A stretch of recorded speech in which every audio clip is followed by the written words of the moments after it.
how to change your display name in Line. In this video, I will show you how to change your display name in the Line app. First, open the Line app on your phone. Now, tap on this Home tab.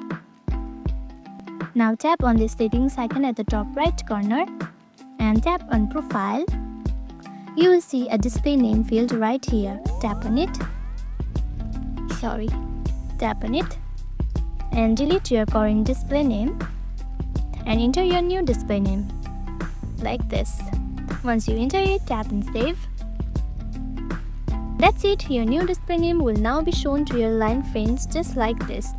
Super simple, right? I hope this was helpful for you. If it was, make sure to give this video a thumbs up and subscribe for more quick tips like this.